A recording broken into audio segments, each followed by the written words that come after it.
Será que você ainda comete alguns desses erros na hora de montar um orçamento para arte em parede para o seu cliente? Oiê, aqui é a Gilberte, artista de lettering e muralista, e hoje eu separei 5 erros que talvez você já tenha cometido ou ainda cometa na hora de criar o orçamento para arte em parede, para saber quanto que ela vai custar, quanto de lucro você vai ter, e que muitos artistas iniciantes ainda cometem. Na verdade, não precisa ser nem iniciante. Tem artista até hoje que comete alguns desses erros. Eu mesma vou tentando me policiar e ajustando a cada novo orçamento para que ele fique o mais justo possível, para mim e para o cliente. Só que no caso dos artistas iniciantes, esses erros normalmente acontecem pela falta de experiência. Afinal de contas, ele ainda não está muito acostumado a fazer orçamento, não sabe muito bem o que precisa levar em consideração. Então, se esse é o seu caso, já prepara o papel e a caneta e anota esses erros para você não errar mais. E já vambora, chega de enrolação, vamos pro primeiro erro, que é não saber exatamente quanto tempo você leva para executar determinada arte. Eu acho que esse quesito é um dos mais difíceis da gente estimar. Justamente pelo fato do artista iniciante ainda não ter essa experiência de saber quanto tempo vai levar para fazer uma arte em parede, porque provavelmente ele fez poucas. Então, por isso, é interessante que a gente faça duas coisinhas para que a gente consiga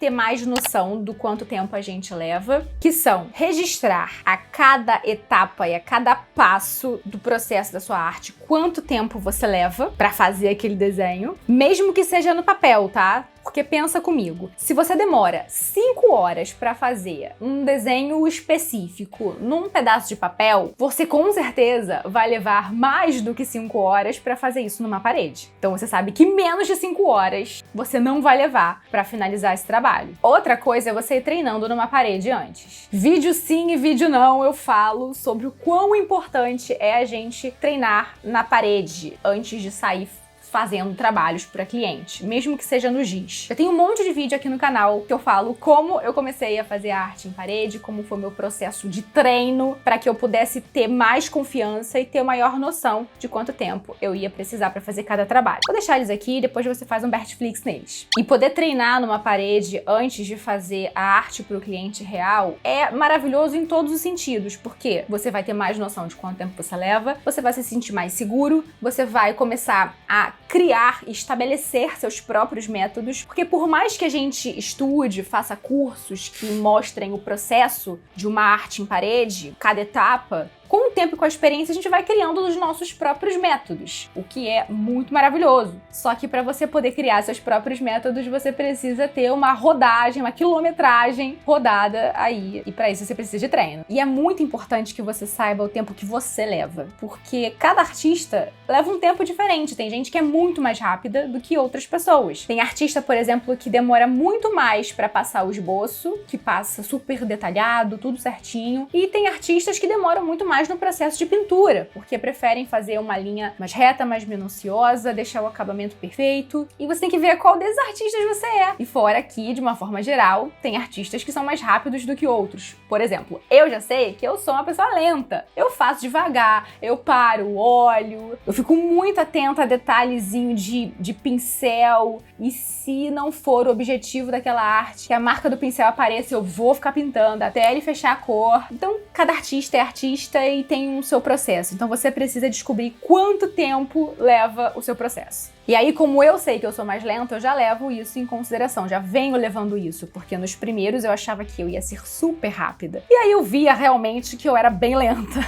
Então, hoje em dia, eu tenho colocado mais tempo de previsão para fazer os trabalhos. Ainda não acertei em todos, mas tô me aproximando. E fora que a gente tem que contar com o fator perrengue, porque em 95% dos trabalhos que eu faço, sempre tem alguma coisinha ali que faz com que a gente gaste mais tempo, algum imprevisto, seja para poder começar a fazer o trabalho, seja uma tinta que não fechou na quantidade de camadas que você ia imaginar e você vai precisar passar mais uma demão. Então tudo isso leva tempo e esse tempo precisa ser levado em conta. Então o ideal é que a gente vá criando mais experiência nesse quesito para que a gente, a cada trabalho, consiga se aproximar do tempo que a gente estimou para investir na execução desse mural. Outra coisa que é de praxe do artista errar no início. Eu fazia dessa forma também quando eu comecei, não levava só isso em consideração, mas esse era um fator importante pra mim e hoje eu vejo que não é um dos mais importantes, que é a metragem quadrada e o erro de calcular o valor com base nela. É importante a gente saber a dimensão da parede que a gente vai trabalhar? É, óbvio. Mas esse não é um fator determinante de quanto esse projeto vai custar. Porque pensa comigo, não dá pra gente cobrar a mesma coisa numa parede de 3 metros quadrados, por exemplo, se no projeto A vai ser desenhado a logo do cliente que já tá pronta, você não vai precisar investir tempo nenhum na criação daquele projeto, você simplesmente vai chegar lá e vai reproduzir essa logo, do que se for num projeto B, para esses 3 mesmos metros quadrados, que nesse caso você teria que criar uma arte exclusiva que preenchesse toda a parede, cheia de lettering, cheia de ilustração. Entende que o tempo investido não só na criação da arte, mas na execução desse mural vai mudar drasticamente do projeto 1 pro projeto 2? Para esses 3 mesmos metros quadrados de parede? Consegue distinguir? É por isso que cada situação é única e que cada orçamento precisa ser feito de forma personalizada. Não dá pra gente ter uma tabela dizendo que uma arte numa parede de 3 metros quadrados é X e uma arte numa parede de 10 metros quadrados é Y. Então guarde isso no seu coraçãozinho para todo sempre, meu anjo. A complexidade da arte é mais importante do que a dimensão dela na hora de você fazer um orçamento. Fora os outros fatores, acessibilidade da parede, do local, mas isso a gente fala em outro vídeo, onde eu te ajudo a como cobrar pelos seus serviços de arte em parede. Essa capa aqui, depois você faz um Vertiflix. Agora eu quero saber se você já cometeu alguns desses erros, mas ó, a gente tá só no começo deles. Então deixa eu aproveitar que a gente deu uma pausa aqui pra te lembrar de se inscrever no canal, deixar seu like, aquele comentário, porque todo esse engajamento ajuda demais no crescimento do canal e ao YouTube recomendar esse e outros vídeos daqui pra mais artistas como você. Outra coisa, se você não calcula, pelo menos por alto, ou uma estimativa do valor de materiais que você vai precisar investir pra cada tipo de projeto, você também tá cometendo um erro na hora de criar o seu orçamento, meu anjo. Ai, Ju, mas como é que eu vou saber quanto que eu vou gastar de material se eu ainda nem fiz a arte ainda? Deixa eu beber uma água para responder essa pergunta. Já viram meu copo novo do BTS? Lindo, não é mesmo? É mesmo. E ó, esses barulhos que vocês estão ouvindo é da cadeira, tá? E que vai ficar assim por um tempo, gente. Já vai abstraindo aí que ela vai fazer parte da trilha sonora deste canal. Pois bem, meu anjo, respondendo a pergunta, você vai estimar o valor dos materiais que você vai gastar de acordo com o que o cliente te disse que ele queria. Com as informações que ele te passou lá no briefing quando vocês começaram a conversar. E se você não sabe o que é briefing, tem um vídeo aqui explicando o que é e te ajudando a fazer um briefing certeiro, pra você saber exatamente o que seu cliente quer. Não precisa nem fazer tanta alteração no projeto assim. Depois faz o quê? Um Vertiflix. Lá no briefing, o cliente te contou se ele vai querer uma parede toda colorida, toda preenchida, se ele vai querer monocromática, se ele vai querer no giz, se ele vai querer na tinta, se é um ambiente comercial, residencial, enfim, ele te deu o máximo de detalhes possível do que ele espera para esse trabalho. Então, com essas informações, junto com a metragem quadrada da parede, a gente já consegue ter informações suficientes para a gente poder, pelo menos, estimar quanto de material a gente vai gastar. Porque nessa altura do campeonato você já precisa saber o preço médio das tintas, lona, pincel, fita crepe, essas coisas que normalmente a gente precisa para fazer um mural. Então, somando todas essas informações, você consegue fazer um cálculo por cima, pelo menos, para ter uma noção de quanto você vai precisar investir nesses materiais e acrescentar esse valor ao orçamento. Vamos de mais um erro que esse pode te causar um estresse danado, sem necessidade, que é não definir com o cliente antes a quantidade de alterações que ele pode fazer e em que momento ele pode fazer essas alterações. Tem cliente que é muito indeciso, que ele não sabe exatamente o que ele quer e que vai mudando de ideia conforme a gente vai apresentando a arte. E acaba pedindo um monte de alteração e isso faz com que o trabalho se arraste por muito tempo, que ele demore mais do que ele precisa demorar. E isso toma conta da nossa agenda e não permite que a gente coloque mais trabalhos naquele lugar, porque um trabalho que deveria demorar 20 dias está demorando 40, pelo fator alteração. Por isso é muito importante a gente definir uma quantidade de alterações que o cliente pode fazer nesse trabalho, que estão inclusas no valor do projeto, e em quais momentos ele pode fazer. Porque eu já contei aqui que teve cliente que pediu pra eu mudar a arte na hora que eu tava pintando. Foi a minha primeira parede. É nesse vídeo aqui e é um relato bem legal, vale a pena você assistir. E você já deixa claro que se ele quiser fazer mais alterações, ele vai precisar pagar um valor X para cada uma delas, já que não fazia parte parte do combinado de vocês. Lógico que vai muito do nosso bom senso. Digamos que essa alteração a mais que ele quer fazer é uma coisa muito pequena, muito mínima, que você não vai demorar 10 minutos para fazer essa alteração. Será que vai valer a pena todo o trâmite e desgaste de cobrar por essa alteração para o cliente?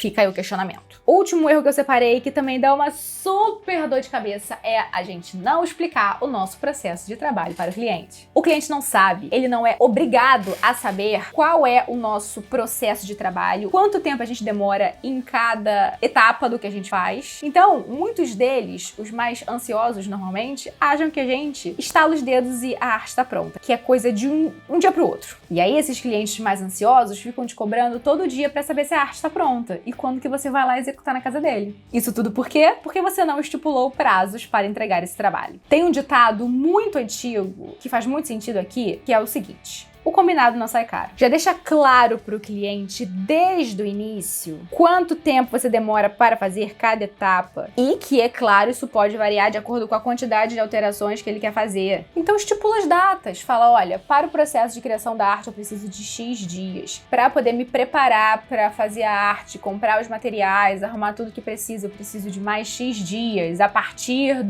da etapa de finalização concluída, enfim. Assim o cliente vai saber quando você vai fazer esse mural, quanto tempo ele vai precisar esperar. Não fica ansioso, pelo menos ele não vai ficar te perturbando, pode ficar ansioso, mas quietinho na casa dele e ninguém se estressa. Alinha também sobre o acabamento dessa arte, dessa pintura, se for o caso, porque às vezes ela não fica exatamente como a gente apresenta para o cliente, em termos de acabamento, seja porque a parede tem muita textura, ou seja porque é uma arte em aquarela, e a arte em aquarela fica com acabamento diferente do que a gente faz no digital, não tem jeito, fica com marca do pincel, é assim, umas ficam mais, outras ficam menos, de acordo com a nossa experiência, mas é um processo, é uma coisa feita à mão e o cliente tem que entender que determinadas marcas ficam. Isso precisa estar claro para ele ficar também com as expectativas alinhadas em relação a isso. Então, se você apresentou um trabalho no digital, por exemplo, ou até no papel e você pintou e você não deixou claro para o cliente que o acabamento pode variar por conta da superfície dos materiais de acabamento serem diferentes, isso pode dar muito ruim. Muito mesmo.